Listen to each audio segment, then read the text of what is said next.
What up, everybody? Good morning. Man, I'm actually sort of flabbergasted this morning because we've had a week between last week and this week. Ran that little hour special solo, and the response has been amazing from you guys. So appreciate you guys tuning in. Good morning. It is the TSA Hoops Show. I am JR. We're just gonna have to dive right into it because it's crunch time, y'all. It's crunch time. All right, so you guys know how this goes. You tuned in every week. Appreciate the feedback. Appreciate the support. Sports affiliation, you know where it's at. Playoffs, awards. That's it. And your opinions. That's all I care about today. What you guys want to hear, what you guys want to see, what you guys need to get yourself into the playoffs and get tuned in. That's all I need from y'all. Because to start out with, the East is locked. All right. The East is locked down. We're good. We got our playoff teams. We got our play-in teams. For the East, all that matters for them is who they want to rest and who they want to show up. Most concerning teams out of the 10, we're going to go ahead and share that with you guys right now that are tuning in live on YouTube.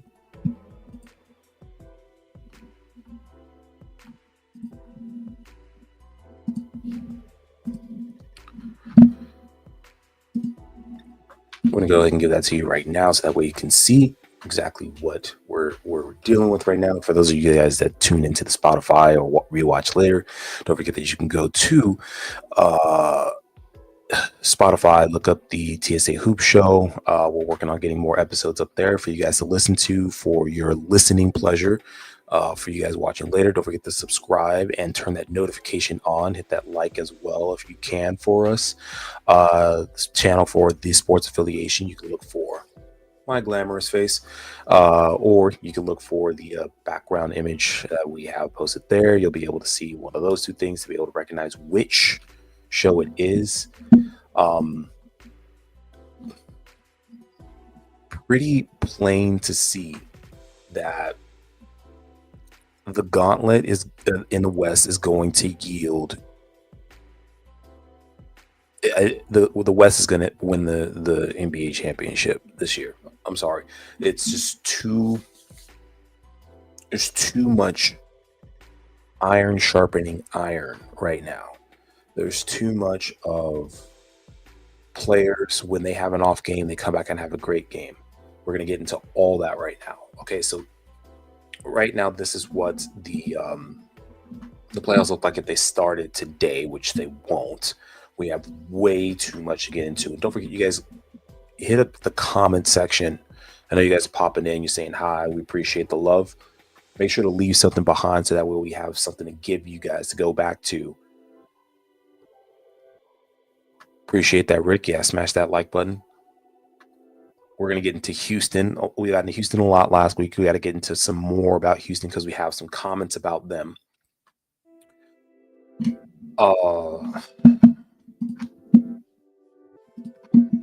Let's go ahead and knock it out right now.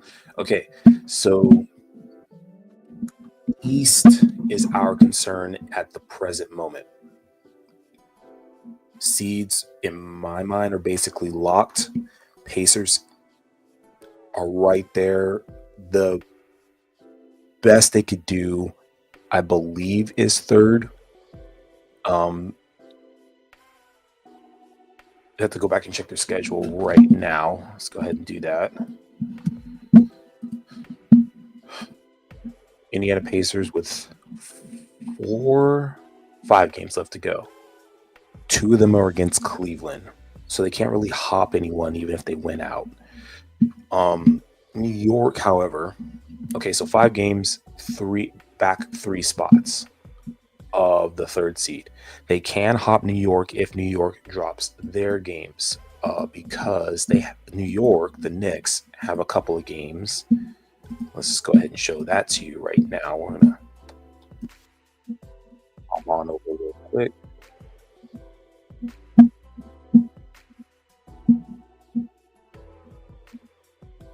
Knicks also have 5 games left to go.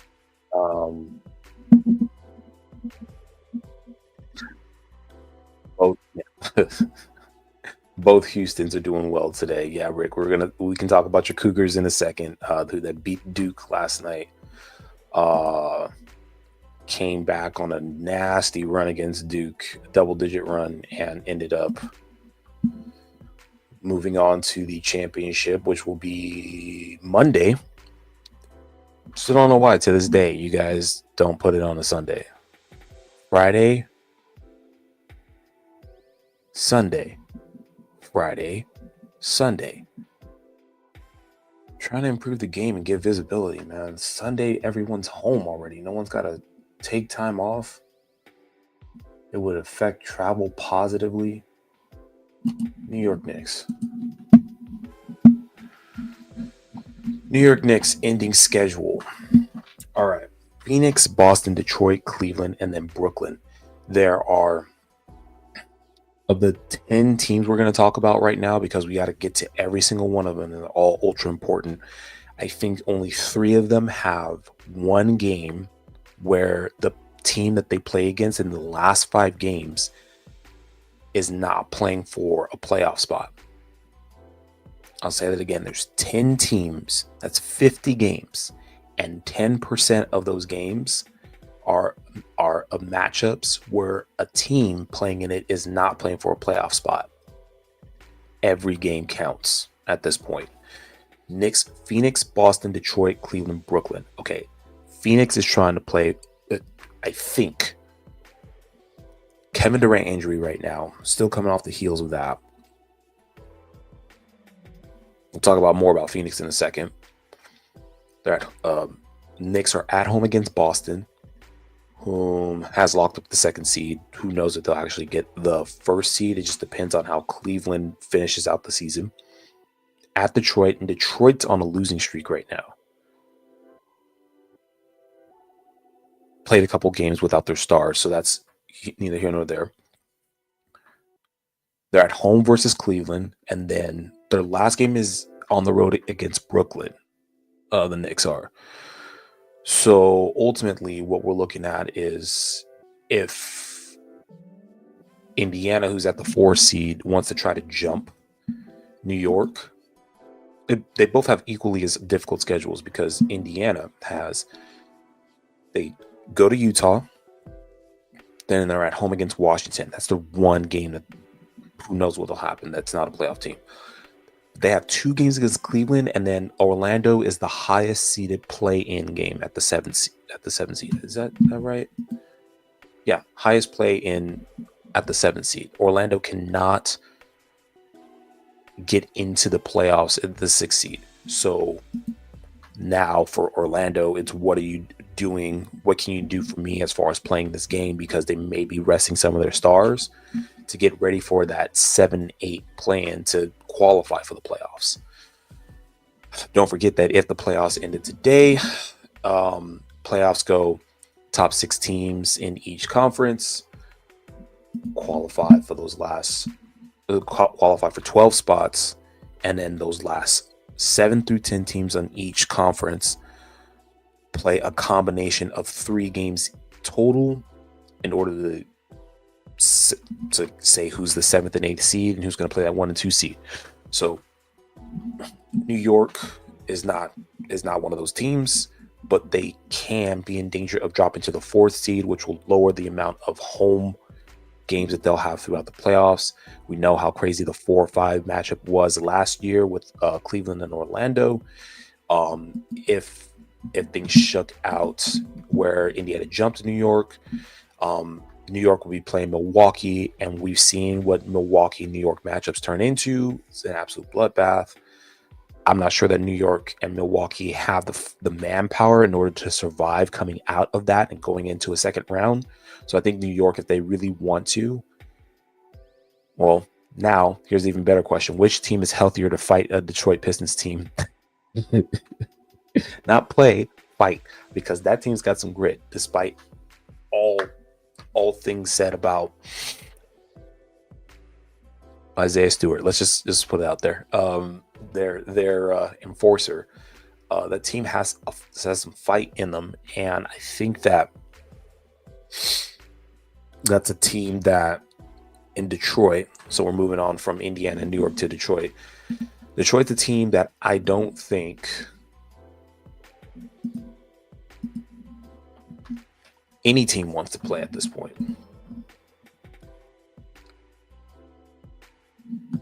So who wants that 3 seed there in the East? So again, 1 Cleveland, 2 Boston, 3 New York, 4 Indiana, 5 Milwaukee, 6 Detroit. Detroit is going to be the 6th seed. They're tied. They're a half game back of Milwaukee right now. And it is possible for them to jump Milwaukee, but I don't think they will.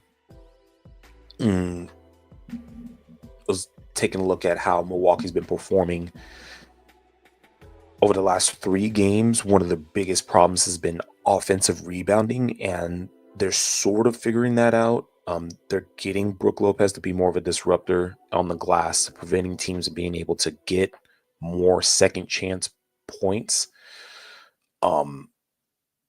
Just to say that Milwaukee, despite all of its length and athletic ability, is one of the more poorer defensive rebounding teams out of the top 6.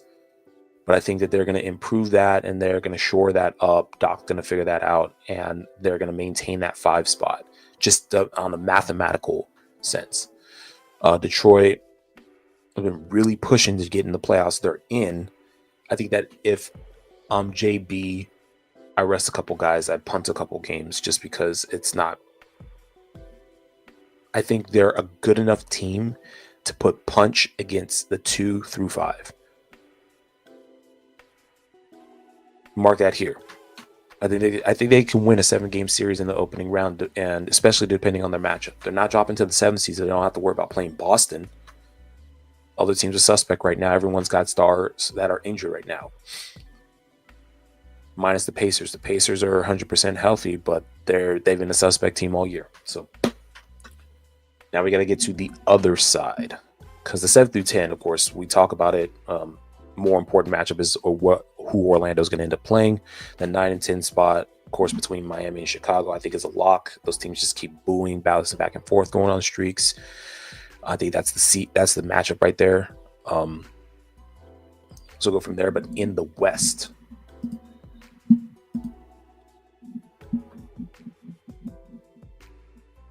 there's OKC, there's Houston, and Houston is slowing down enough to end up being part of this traffic jam. 2 through 8. Okay. Houston is slowing down to where 2 through 8. That's 6 teams playing for 5 spots.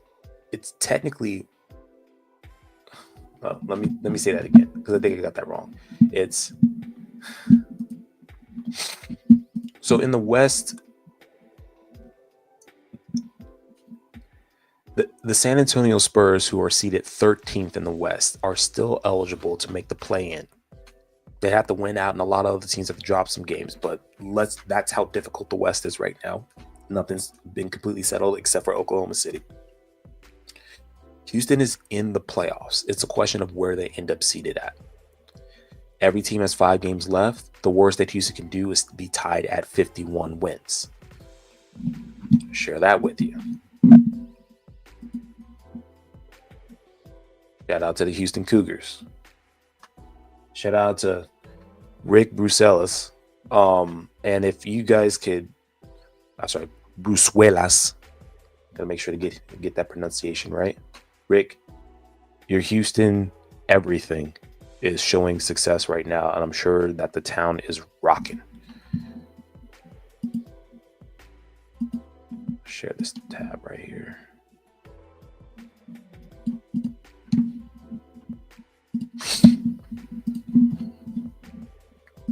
So, again, Lakers sitting there at the 3rd spot because they own the points tiebreaker against Denver. Although the series is tied right there, the Lakers own the 2nd tiebreaker against Denver. I believe now Golden State owns the tiebreaker over Los Angeles, because if Golden State and Denver win out and Los Angeles drops any games in the last 5, they drop to 5th. The Lakers do. The Lakers at 3, Denver at 4, Golden State 5, Minnesota 6, Clippers at 7, Memphis at 8. I stopped there at 8 because 3 through 8, 6 teams have all qualified for the postseason. Whether they have the play in or play off is going to highly depend on how they finish. I've also included in the topic of conversation the 9, 10, and 11 spots because there are essentially 3 teams playing for the last 2 possible play-in spots at 9 and 10. And who'd have thought out of this for this season that these 3 teams were the ones that we'd be talking about qualifying for the play-in for everything that has happened to the team. Let's work backwards and work our way up. Okay, first of all, the Phoenix Suns are sitting at 35 and 42, having injured Kevin Durant. They're on a 5-game losing streak. This is the end of their schedule. We mentioned New York. New York could essentially use this game, beat Phoenix, almost nearly mathematically eliminate other teams. Well, other teams would be in the West still be alive thanks to that loss. Or New York could help Phoenix. Say, screw it, we don't care who we play, and Phoenix might get back on their way. But Phoenix travels to New York. Then they are at home against Golden State. They're at home against Oklahoma City. They are going up against San Antonio at home. And then to end their season, they go to Sacramento, the one of the 2 teams that are in front of them. 5 games, all of them important.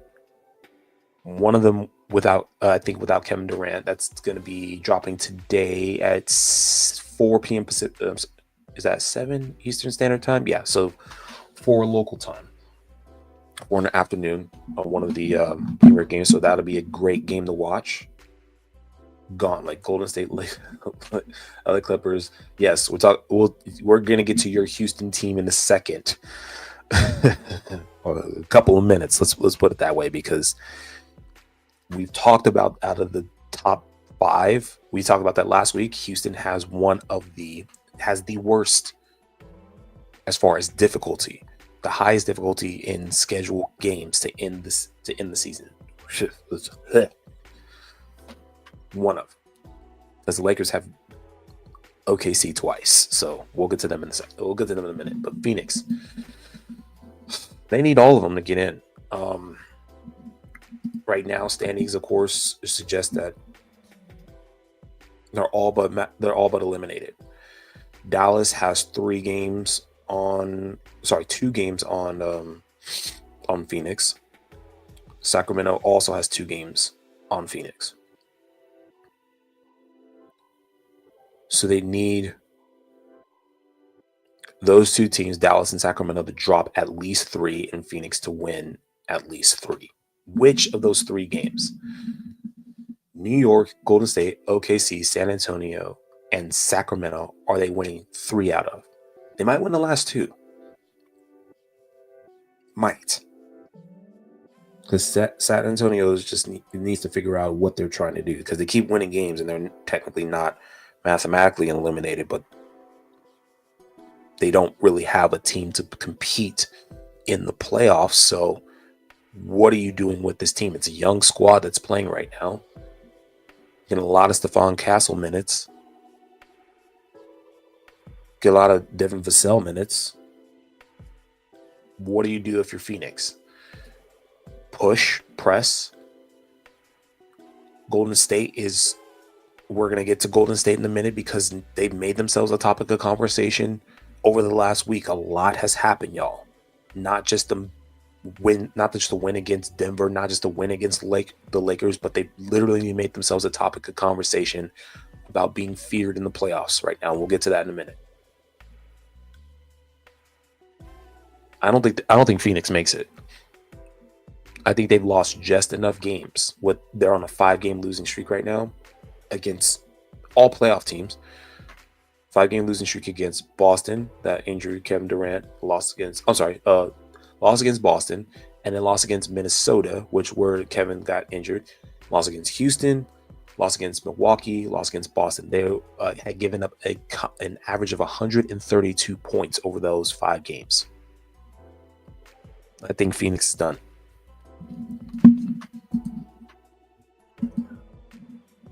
Sacramento, 10 spot.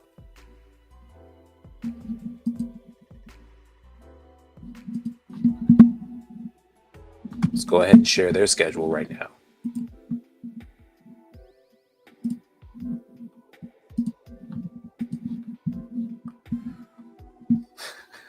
They got no better of a schedule.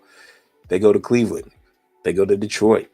Then they're at home versus Denver, at home versus the Clippers. And then the last game, of course, we mentioned that game against Phoenix. That game might not matter because Phoenix might be all but eliminated. But they still got to go through. They're 1 win. Sacramento. Okay, they went on a 3-game losing streak versus Orlando versus Indiana and then lost versus Washington. They're 1 game in that span of time. They won it at Charlotte.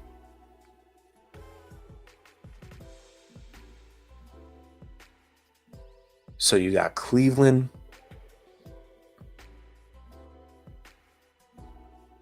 who's trying to tune up for the postseason. Detroit,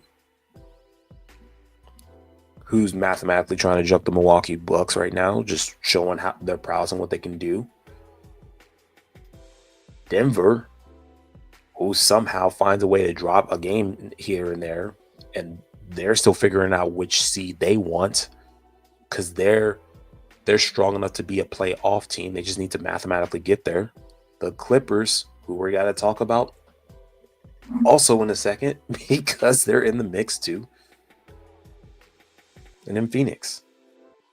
That's 5 games. This team could possibly end their season. They could possibly end their season on a losing streak. It's make or break time for this team. And they have a bunch of veterans that want to be in the playoffs. They know what it's like to be there. They're not a team that's trying to figure out their identity or who they are. They just fired their coach, traded away 2 of their key players. They're focusing around Sabonis, DeRozan, Levine, all vets. That team has to push for the playoffs. Otherwise, every move that they've made as an organization has been a wash, and we'll have to study that after the season and try to figure out what they're going to do after that.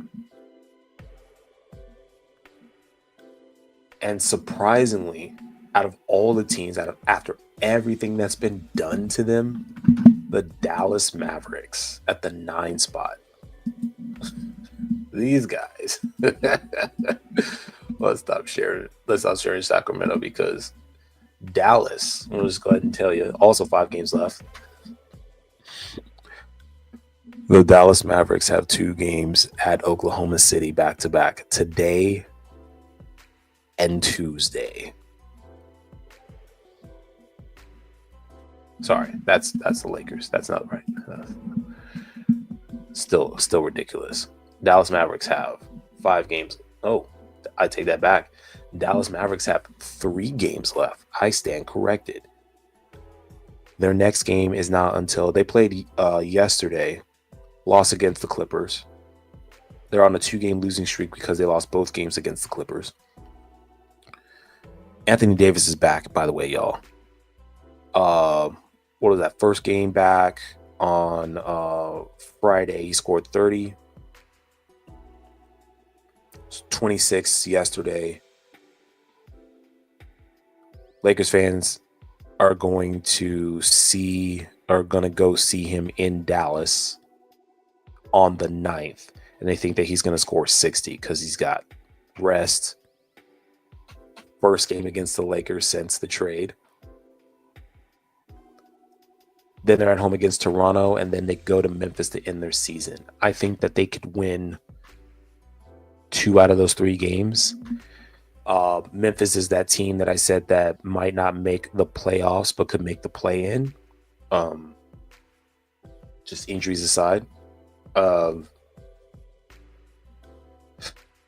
they're going to need two of those games in order to create that buffer just for their seed if they want to make playoffs.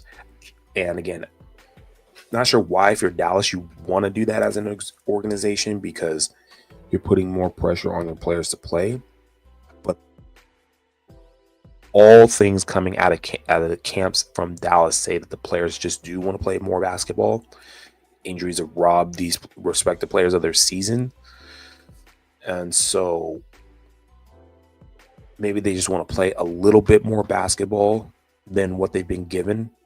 So that way they can knock the rust off and show the world that they're not tanking for a reason. I don't know. I think if they lose that game against Los Angeles, that they're done for the season. It's 3 teams with some, and Dallas has the easiest schedule out of all of them to end that, because Dallas gets a beat up Lakers team who has to play OKC back to back. I think that game is going to be dependent on if Anthony Davis is going to be available, and that'll tell you how the season is going to end for Dallas. After you get to those possible play-in games, you have 8 through 3. 8 through 3. 8, 7, 6, 5th, 4th, 3rd. Let's just put Houston in a little upper tier right now because they've made the playoffs, okay? 1, 2,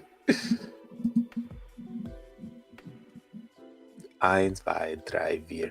4 teams are 46 and 32 or 31. Golden State has an extra game to play. Memphis, Clippers, Wolves, Dubs. And the Dubs own some tiebreakers, y'all. So they could mathematically play themselves into the 3rd spot right now. This is absolutely ridiculous. Okay, Golden State Warriors, 5 games left. Let's go ahead and show you guys what we're talking about.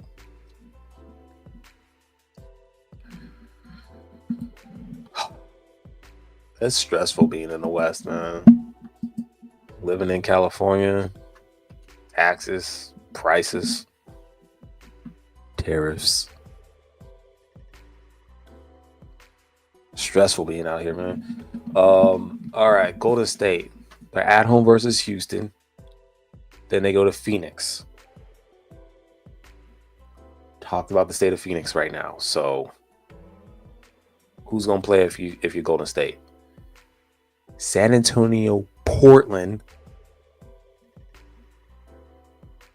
and then the Clippers.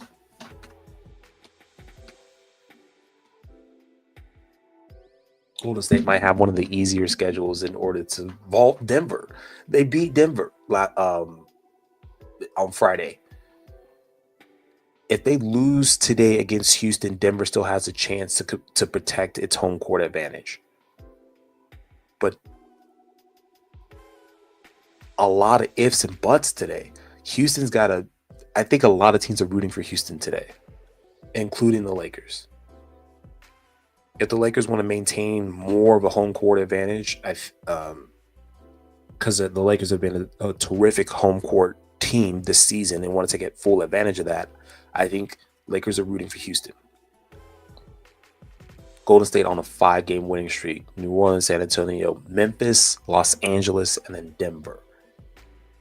2 of those games were on the road.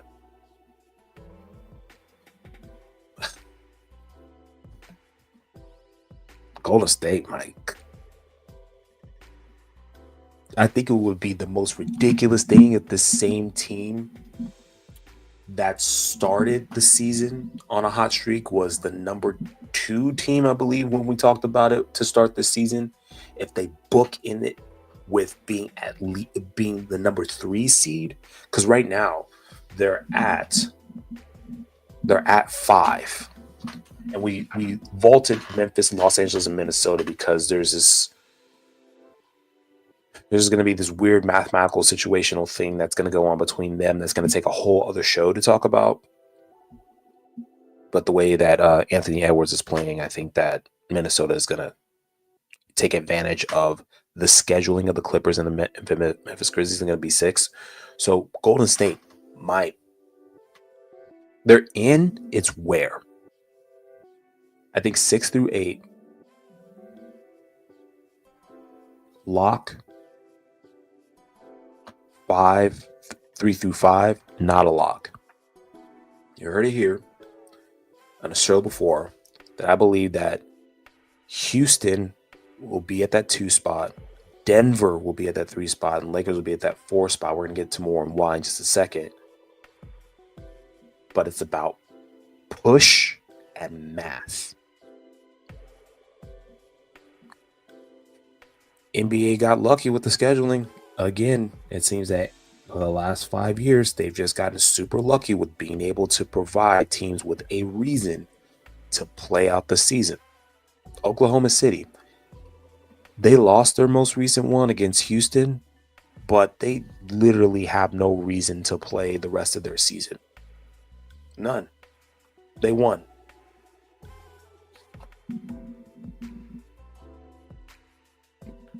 If they just want to maintain the playoffs going through Oklahoma City, they need 2 more in order to finish their season. So anyone playing Oklahoma City might get a team that's willing to punt a game, willing to say, hey, you know what? If we look at the brackets, I think we want you on the other side because if we want to get to the finals, I think you're the team that we want to try to beat. We'll talk about who that is in a second. But Golden State's got a pretty nice road ahead of them to try to finish the season. 51 wins. Again, worst they can do is end in a tie with Houston. To prevent that, Houston has to win the day.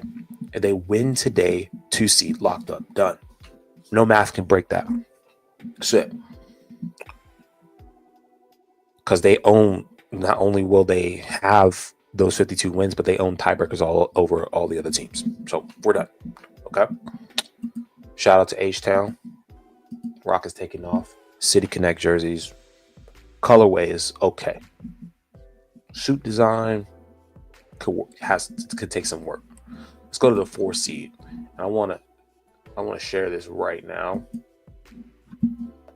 This is super important because we talked about Denver having last week they had the easiest schedule.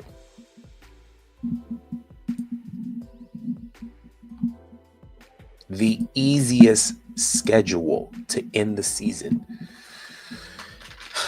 When we talked about them last week, they had Minnesota, San Antonio, Golden State. And Denver was rocking at the time. Okay? They just demolished Milwaukee. They lost a weird one against Chicago because Chicago was on a burner. But they beat Houston. Okay?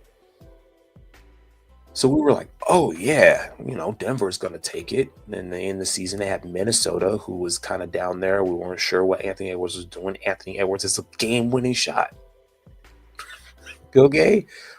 It's a dagger to win that game.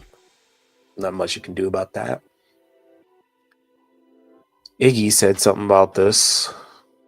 He said last year, San Antonio was the reason why Denver ended up in the spot that it did, because with the last game of the season, Denver messed around and lost that game and messed up all the seeding and got eliminated by Minnesota in the playoffs. So had two, I remember this from last year games, lost those back to back, and then for some reason lost against being torched by Steph Curry again on Friday. So today, with their 4 games left, they got Indiana, Sacramento, Memphis, and Houston. And the only team that they should be worried about in front of them, if you're Denver, is Houston. And yet Denver might lose more than 1 game. They're on a 3-game losing streak right now. I think they get back to the winning ways. They're at home versus Indiana tonight. They play at 5. I think that they shook off the rust. I think they'll figure it out. So they get 2 games, Indiana and Sacramento. I don't think Sacramento has enough to beat a team like Denver. There's too much speed and firepower from Denver to outrun Sacramento. Question is, who do they get at home versus Memphis, and who do they get on the road at Houston? 4 games, 4 attempts to win 3 times. I believe it's the magic number 3. It's either 3 or 2 to lock a playoff spot. They have to win. They have to beat Memphis in order to secure a playoff spot. Otherwise, if they drop out, they end up in the play-in, which is not, that was not been a topic of conversation this entire time. Last 4 months. Have we been talking about Denver being a play-in team? Maybe once when they had that weird start to the season, but shocking. Oh, comment section live, y'all. Hey, don't forget to smash those likes. Leave a comment. All right, Rick. Here you go. Hey, should.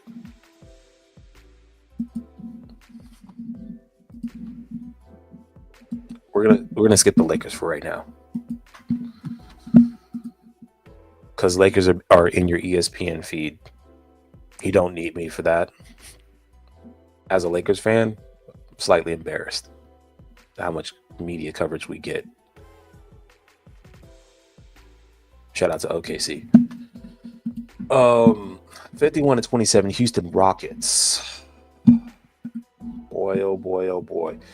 I said win 1 to lock the number 2. That's right, Rick. If you're just tuning in, win 1 to lock in number 2. That's all they need to do. I think if you win any game, today's the day. Today's the day that you win that. Because if you don't, you leave the West open to fate. You are in control right now. You could get that number 2. Rest easy. Mathematically, you did it. 4 games left. Golden State today. On the road against the Clippers. You beat Golden State, mathematically done. You don't have to worry about what the Clippers are trying to do to you to try to get in, because they're trying to work on 3 through 6. That's done. You could break some hearts there. You can continue to break some hearts when you go to Los Angeles on the 11th. But if you lose today, you give Denver a chance to take that from you. And their last game is at home against you. I think it's either Houston wins today or they're in an uphill battle. I think we're really going to be locked into that game at 5:30 tonight at Golden State. It's really going to matter a lot.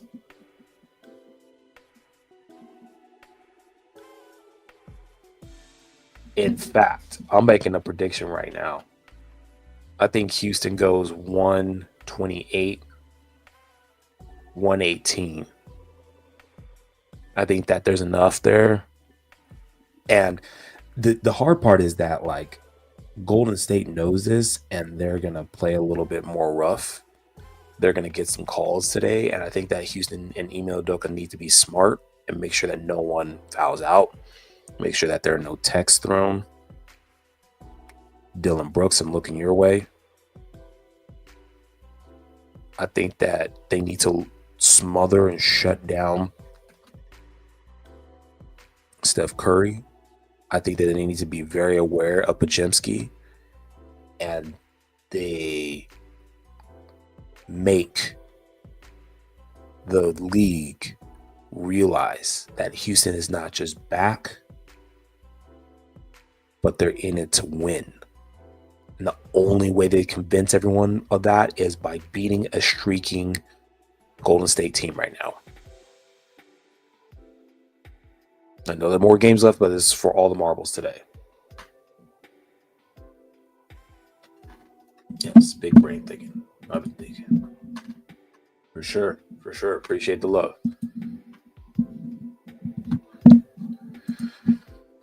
I guess.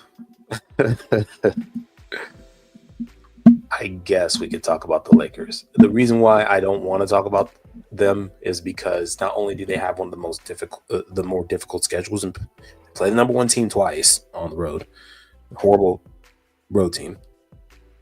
They got to play Dallas. Then you play Houston.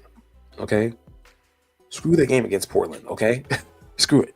Portland's trying to make a play-in team. We're not a playoff spot. Lakers aren't trying to worry about that. Lakers are trying to worry about surviving because they get one out of every 3 games from Luka Doncic as an amazing game. Not to say that he hasn't been amazing since he's come to the Lakers, but the games that have been lost, Luka has dropped game after game, and it's just been the Austin Reeves show for the last 3 weeks. On a team that features LeBron James and Luka Doncic, the player that Lakers fans are talking about is Austin Reeves, which may be a bad thing for the Lakers right now. This is the time when the names of Luka Doncic and LeBron James should be in everyone's mouth, not named Stephen A. Smith.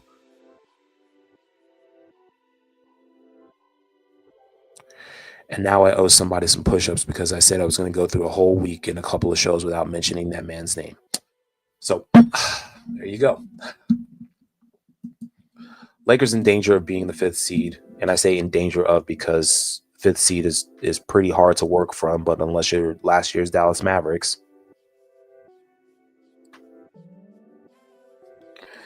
It's an uphill battle to get to the NBA Finals.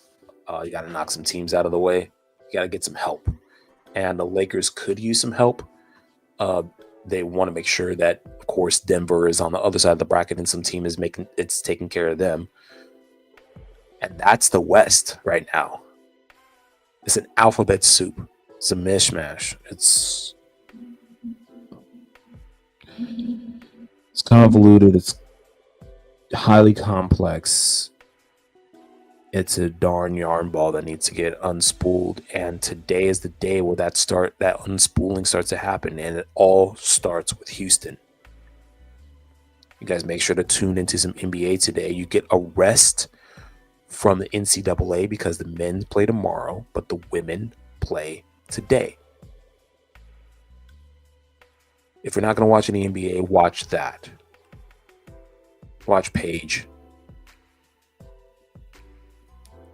Watch South Carolina. That's going to be a bloodbath. Shout out to UCLA. The best team in the country.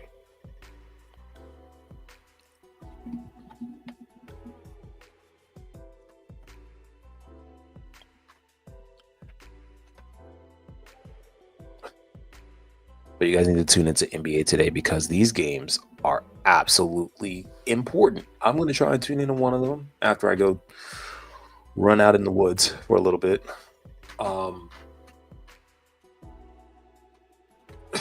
NBA standings as they are. And again, if you guys are still tuning in, I appreciate you guys. This is the Sports Affiliations TSA Hoops Show with your boy JR.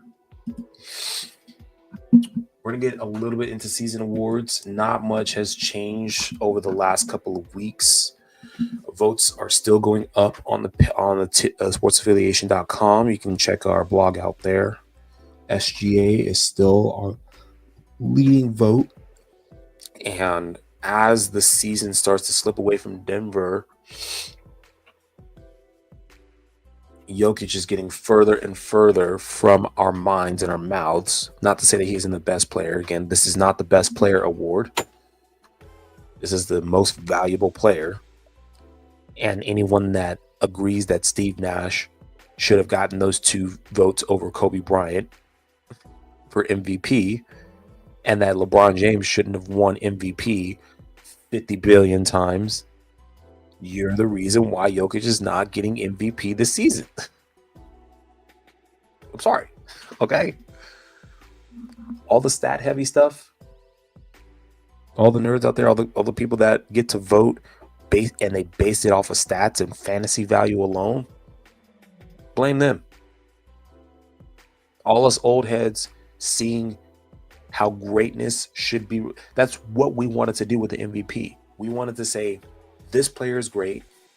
This player is doing great things on a great team. I think and that's a hard thing to say. To say that you are involved in a great team, yes, you contributed to their wins. But to be the leading reason why that team is not only winning, but they're leading the way, that's even harder to do. Upper echelon type of stuff.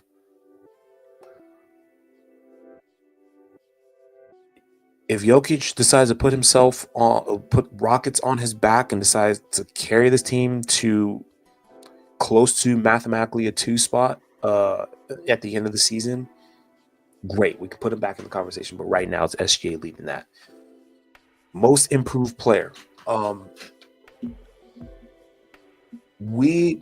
want to take this time to really talk about JJ Redick had some comments on most improved player.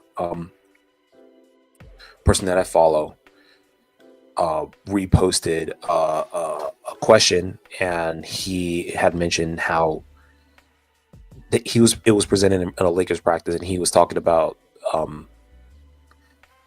how the award has been misrepresented over the last few seasons as far as who's gotten the most improved player, as also that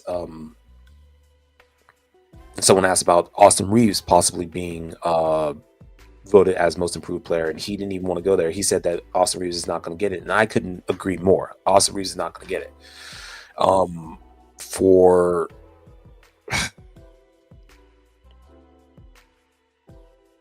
so many reasons. I mean, there was a category that stat heads could have completely put on the map. They could have made this one of the bigger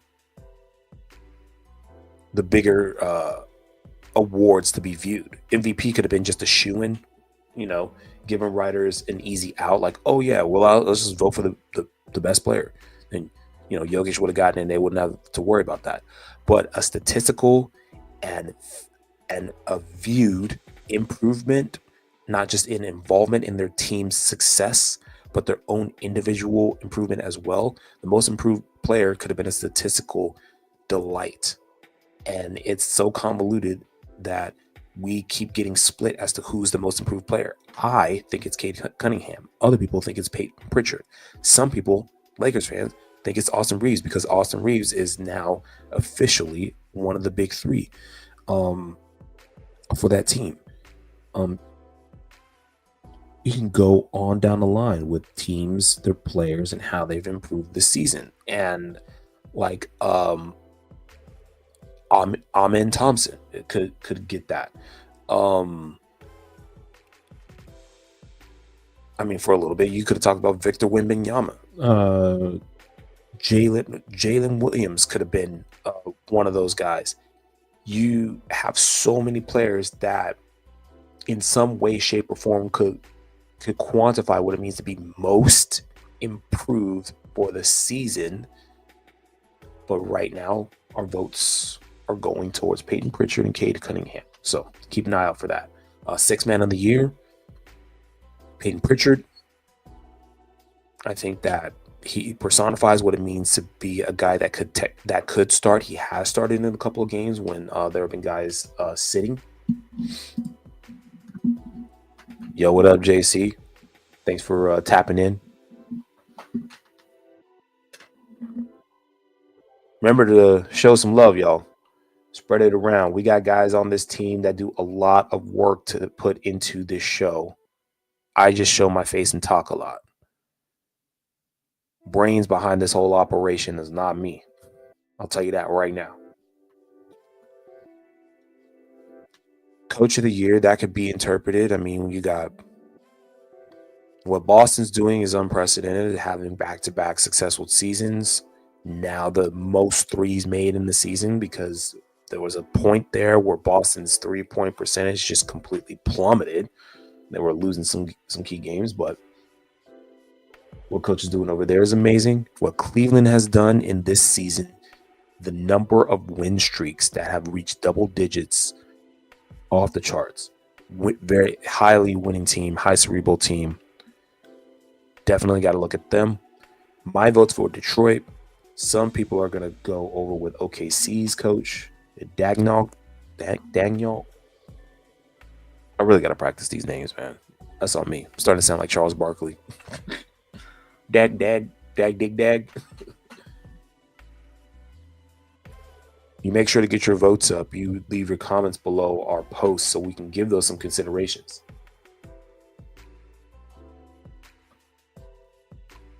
For sure, JC. I just put something on, to be honest. Playing with the production right now because we all have. It's getting towards the end of the season, and I'm feeling as beat up as some of these players are right now, and I'm pretty sure that with a good week off and some brainstorming, we could all form like Voltron and improve this show. But for right now, you get this face and you get that light background noise. Might just cut it off in a second though.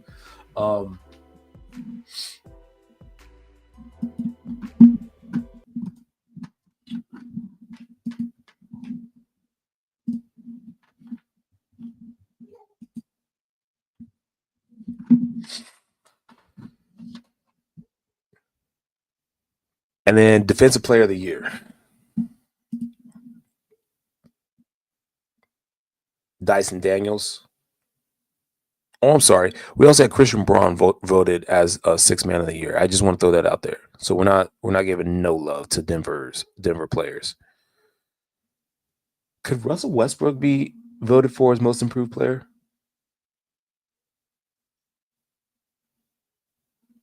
I wonder if he's getting considered for that. Anyway, Stephon Castle, Rookie of the Year, Defensive Player, Dyson Daniels. That's it. That's the layout for the awards. I don't want to go too much more into it because you guys need to vote. We will put the link out there. We provide the opportunity for you to have your voice heard because you don't, right now, a lot of you that are watching the show don't get a voice. And we want to be able to represent you if we do end up being on that stage, on that, and have that ability to say, hey, this is what our people think, this is what they're seeing, this is what they're watching. So we don't get eyes on every game. But for those that get to see enough,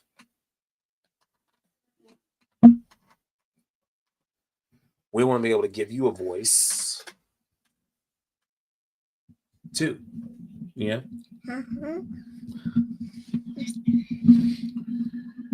Big news this week. Again. Okay. A lot of games happening this week.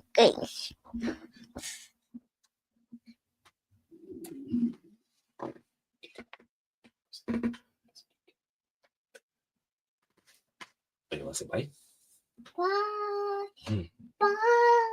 Bye.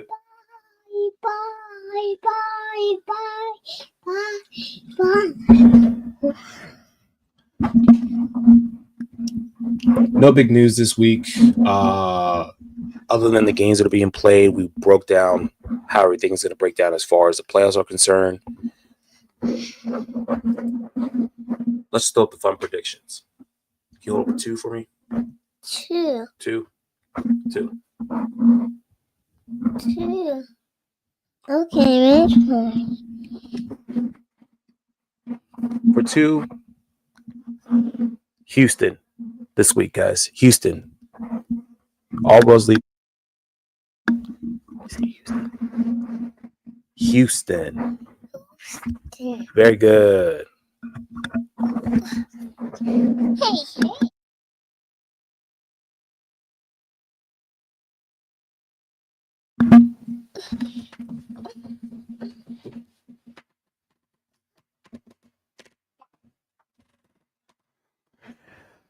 That's how it means it's almost time to go for us. Thanks, Rick. Says show just got way cuter. We appreciate that. And off she goes. Fun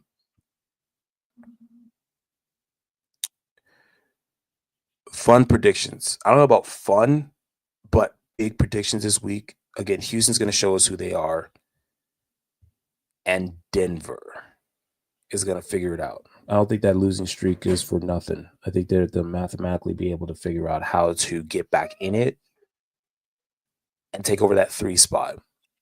I said Houston 2, Denver 3, Lakers 4.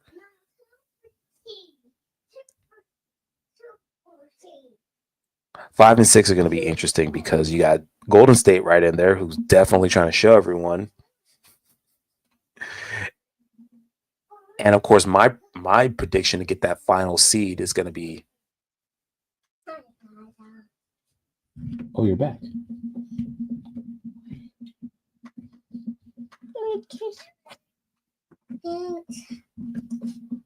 Love you. Kiddo's got her Sunday morning cartoons going.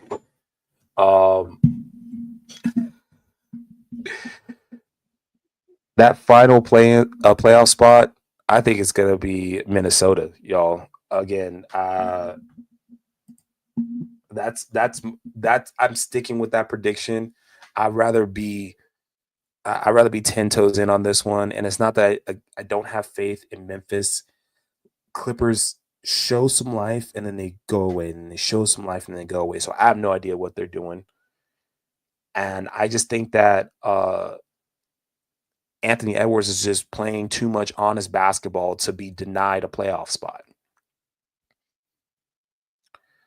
The Warriors have done just enough to screw up everyone's chance of trying to get into the top 5 and for it to be a safe and easy season. So Warriors are in it. And Memphis right now, I just question their health and the NBA's inability to leave Ja Morant in his celebrations alone. But that's it. That's the show, guys. Appreciate you guys tuning in today. Definitely great. Always fun talking with you guys. Again, more comments, more likes, more shares. It's the only way we are able to continue to build this platform for you guys, the watchers, the listeners. Your input and your feedback is always greatly appreciated. Shout out to Rockstar Rips. Shout out to Drafters Fantasy. Shout out to the sports affiliation. Shout out to all our sponsors. Appreciate you guys for giving us the platform and the ability to have such a great show. Shout out to all the players. Again, a lot of the things are going out there in the world, but you guys keep it happy and positive and focus here with us here at TSA. We will see you next week. Same bad time, same bad channel. Love, peace, and blessings.